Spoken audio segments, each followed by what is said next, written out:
자, 안녕하세요. 북스형 카페 여러분. 오늘 삼국시대 농업 관련된 내용을 이제 해볼까 합니다. 자, 삼국시대 농업은 14년 기출문제로 나왔어요. 14년 기출문제 단독 문제로 나온 건 아니고요. 정근대 시대 때 관련된 그 물어보는 그 논술형 문제가 있었거든요. 그래서 거기에 나왔던 문제예요.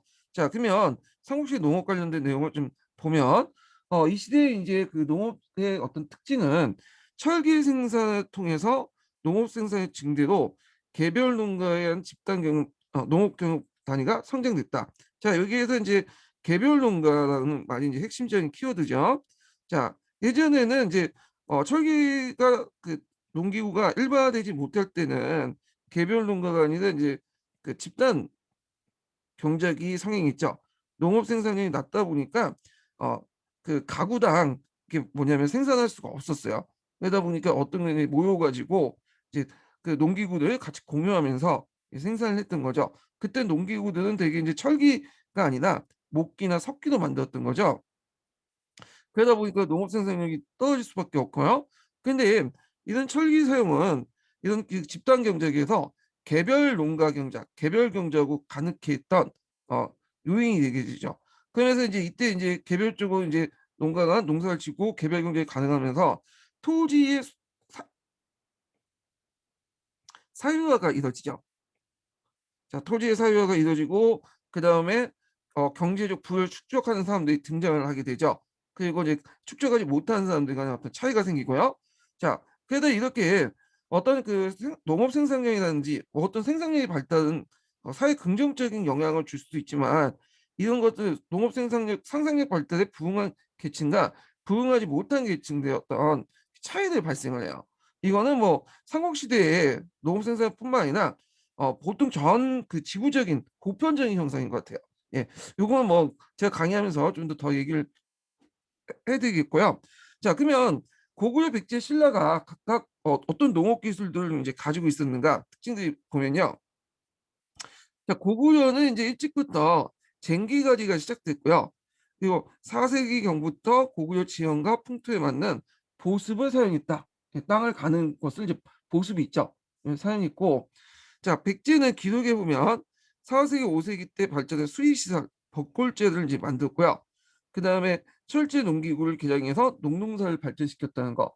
자, 신라는 그 5세기에서 6세기, 그러니까 그 삼국사 기본 지징한 때 소를 경작해서 우경을 시작했고 수의시설 발달해서 이제 뭐냐면 보리보다는 쌀농사 중심으로 이제 뭐냐면 이동을 했다는 거죠.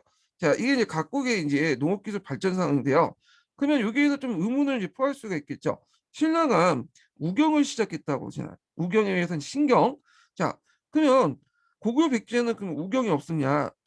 그거는 정확히 모르죠. 근데 후진적인 신라가 우경이 시작됐다면 그 선진적인 국가였던 고구려 백제는 이미 예전부터 우경이 있을 거라고 추정은 하고 있어요. 근데 기록이 없어. 기록이 없다 보니까 그냥 여기 적어놓진 않은 거예요. 그래서 여기에서 이제 특징이 나는 것은 기록이나 유물 유적을 통해서 확정된 것들만 적어놓은 거지 발견되지 않고 기록되지 않다고 해서 그때 당시에는 뭐 고구려 백제 시대는 뭐 우경이 없다는지 이런 식으로 이제 해석하면 안 되는 거죠. 자, 그래서 이제 이런 농업기술 특징들을 이제 살펴봤고요. 근데 이제 여기에서 아무리 농업기술이 발달됐다고 해도 그 당시에는 이제 시민법이 발달되지 못하기 때문에 어, 요 퇴비를 만드는 기술이 미숙했죠. 그러다 보니까 대개 보면 1년 이상은 후경지로 남겨뒀죠. 그래서 이제 지역이 고갈될 때 한 1, 2년 쉬었다가 또 지역이 좀 회복되면 또 농사를 짓고 이런 방식으로 하는데 자, 이런 농경 형태가 이제 어디까지냐면 고려 중기 때까지 계속 지속이 돼요. 후한농법이. 그래서 이제 고려 후기 때 들어가면 어, 연작 상격이 가능하게 되죠. 이 가능한 것은 이제 시비법이 이제 발달되면서 똑같은 다역 이제 땅에 그 시비를 둬서 거름을 줘갖고 이렇게 지역을 회복한 다음 이제 계속 농사를 짓게 되고 그다음 조선 시대 넘어가면서 이 연작 상경이 일반화되죠. 근데 아직 삼국 시대까지는 이 후경농법이 주였다는 거죠.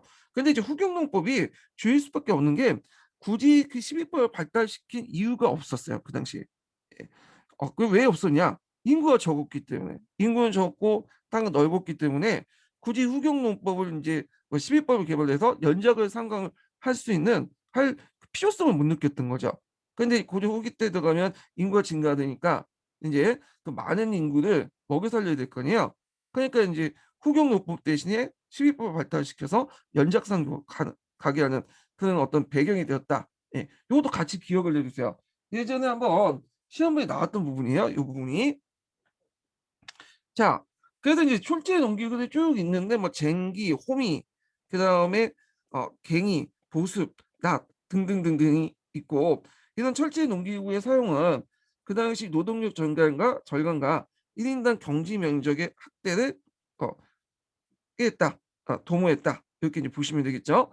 여기 좀 눈여겨볼 게 홈인데 어 제가 이제 그 예전에 한번 인터넷 사이트 가봤더니 그 뉴스가 떴더라고. 미국에서 호미가 많이 팔린대요. 예, 뭐 특별한 뉴스는 아닌데 그 보통 미국에서 텃밭 같은 것들이 많아가지고 이 호미를 많이 이용을 하나 봐요. 자, 근데 이 호미가 이제 미국에서 만든 것은 아니고 우리나라에서 온 거래요. 왜냐하면 이 호미를 사용했던 국가가 중국이나 일본 뭐 다른 아시아 국가는 없고 미국도 없고 우리나라에서만 사용했던 거라고 하더라고요. 그래서 이 호미의 기원이 우리나라에서 나왔다라는 그 뉴스를 봤어요. 참 저도 처음 아는데 좀 신기하더라고요. 자, 그래서 이제 삼국시대 농업 관련된 내용을 이제 봤고요. 다음 시간에는 삼국의 조세제도 관련된 내용을 할게요. 제가 이제 요즘에 하도 여러 가지를 많이 하다 보니까 길게 강의를 못해. 그래서 원래 이 강의 자체가 이제 길게 하는 강의가 아니라 주제별로 짤막짤막 해갖고 이제 제가 찍어 올리는 강의이기 때문에 오늘 여기까지 하고 다음 시간에는 삼국의 조세제도 내용을 하겠습니다. 강의 듣느라 수고하셨습니다.